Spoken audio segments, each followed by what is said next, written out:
Hey everyone, this is MareBear62990, here to do a review on the newest Fairly OddParents episode, which also happens to be the Season 9 premiere, Fairly Odd Pet, requested by my good buddy, 22 Tiger Dude. Now first, before I begin, I want to say I had no idea the show was even renewed for a 9th season until just shortly after I did my rant on the Fairly OddParents. Was I pleased when I found out about this? Well, no, not really, and if you saw my rant on the show you can probably understand why. On the other hand, I guess it's good news for Nickelodeon that the show hasn't ended yet, since it's really their only saving grace. Next to SpongeBob, obviously. So anyway, going into this episode, I knew exactly what was coming. The regular old plot formula, running gags, and straight-up predictability all around. Was I right? Oh yeah. But does this mean the episode was awful? Actually, no. It was nowhere close to being the worst episode ever. Was it good? By no means. So, the episode opens in Dimsdale Pet Park, where we see random people with their pets. Timmy notices this and points out that he's the only one in Dimsdale without a pet. So, guess what? He says he wants one. Wow, we're barely 20 seconds into the episode and a problem's already been established. Talk about rushed. Now granted, it's not as rushed as Presto Changeo, which introduced the problem literally like 1 second into the episode, but I'm not here to talk about that episode. The next scene, though, was one of the only parts I thought was really funny. We see Crocker sitting in a tree with his parrot, and the parrot says, "Fairies!" mimicking Crocker, of course. That actually gave me a pretty good laugh. And Timmy's dad with his pet rock was pretty amusing, too. Anyway, Wanda points out that Timmy has a really bad track record with pets, and his parents won't let him have a dog. So he devises a plan. He wishes for a house full of cats, which his mom is allergic to, thinking his dad will be convinced to let him have a dog to chase the cats away. The plan works, but not because Mr. Turner wants to get rid of the cats. He wants to get rid of his wife, who he thinks has turned into a monster because her allergy caused her to puff up like a balloon. And for the rest of the episode, he disguises himself as a lamb to hide himself from her. So, after a random scene with Mr. Turner jumping into a barrel of pushpins... Wait, what? Timmy and his fairies go to the pet store in Fairy World because he was apparently banned from all the regular pet stores, so he can pick out a pet there. It's here that we're treated to some animal puns, which made me groan and roll my eyes. I did like the elephants, though. That kind of made me chuckle. Timmy sees a talking fairy dog named Sparky he really wants, but Jorgen von Strangle tells him he shouldn't take the dog since he's not too bright. Oh, by the way, when Jorgen says he's not too bright, he was actually referring to Timmy, not the dog. I just wanted to clarify that. Plus, the dog had already had 80-some-odd owners. But then, for some unexplained reason, Jorgen gives in and tells Timmy he can take the dog. I'm assuming it's only because Timmy gave him Bambi eyes, which apparently is something even someone as tough as Jorgen can't say no to. As they leave to go home, Jorgen gives Timmy some magic flea powder, which he's supposed to put on Sparky every 4 hours. Gee, I wonder if Timmy's gonna do it. He and his new dog go home and have a great time together for the next couple minutes of the episode. But then, the next morning, you guessed it, things start going wrong. First, Sparky buries the Turner's house, which is easy enough to fix. Cosmo and Wanda can simply poof it back up above ground. It turns out that Sparky's destroyed the house, though, and also the whole city. Cosmo and Wanda can't fix this, though. Why? Because Sparky somehow had time to bury their wands after they poofed the house above ground. What? How is this possible? Sparky doesn't even leave the house after that point. I know I'm being nitpicky here, but come on! It just seems like this whole plot is being based off stuff that doesn't even make sense. Anyway, on top of everything else, Timmy's negligence causes a new problem. In the exact words of Cosmo, "Oh look! A new problem!" Sparky suddenly has magic fleas, since Timmy of course forgot to put the flea powder on him.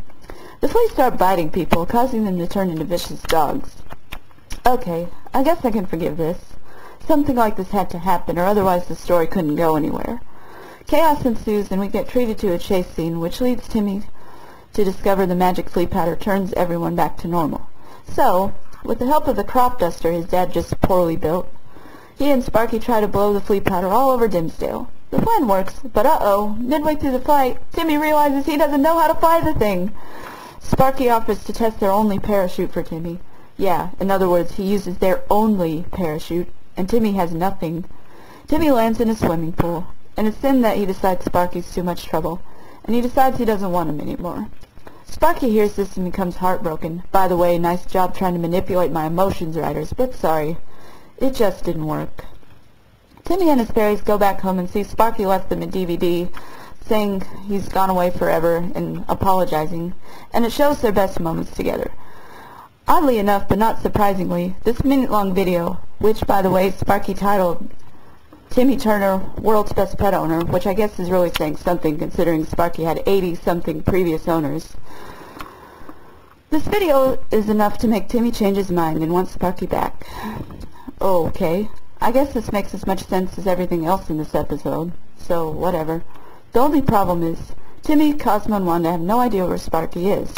Afraid he's been taken to the pound, they decide to go there, but first they see a newscast saying dog hair, I guess from all the previously canine Dimsdale residents, has clogged up all the water pipes in the city and is about to cause the Dimsdale Dam to burst, which apparently is in Timmy's backyard since he wished for it. They go outside to see what's going on, and they see Sparky sitting on a fence with a guitar, and he says he didn't want to leave Timmy before saying goodbye to him in song. But right before he starts singing, the dam bursts, causing Sparky to almost drown, and Timmy goes to save him, which he really didn't have to bother trying to do, since fairy dogs are immortal. But anyway, he saves him, apologizes for giving up on him, and then Cosmo and Wanda get their wands back, which were floating in the water from the flood. They put everything back to normal, and the episode pretty much ends there. So, overall, what did I think about this Season 9 premiere? Like I said, it wasn't awful. There were a few funny parts, and I did get a few chuckles out of it. I wouldn't call it good, though. Not even close. It was disappointing, but I wasn't surprised by this. It was chock full of random gags, like Mr. Turner talking about Dinglebird being allergic to lobster. Really? What did that have to do with anything? That wasn't needed. I know the writers did this just to try to be funny, but come on, it just felt forced to me.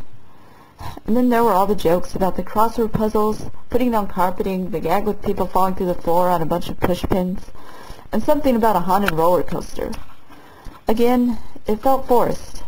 I like randomness, but sometimes it's a bit too much. The only random joke this episode had that I actually thought was funny was the very last second or two.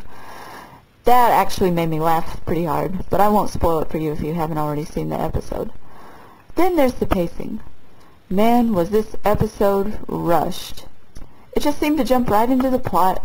There were some scenes that just felt like filler, like the chase scenes, and the resolution just seemed to come and go. I really think this would have worked much better as an 11-minute episode rather than a 30-minute special. The last problem I had with this episode, and I might get flamed for this, we get another new character added to the show. Butch Hartman, didn't you notice the negative reception the show got when Poof was added? Do you want even more people to give up on the show? I'm not saying I think Poof ruined the show, but a lot of fans do. It just almost seems like Butch Hartman doesn't even care about the show anymore. As for my personal opinion of Sparky, so far, I don't feel like I've seen him enough to know how I feel about his character. Most people have said they're really annoyed by his voice, but it didn't really bother me too much. So, overall, I really wasn't expecting this episode to be good, based on what I'd heard about it and based on what I've seen from the other new episodes of the show, but it really wasn't terrible, and I think I could maybe watch it again, if there was nothing else on TV. This is MareBear6990, signing out.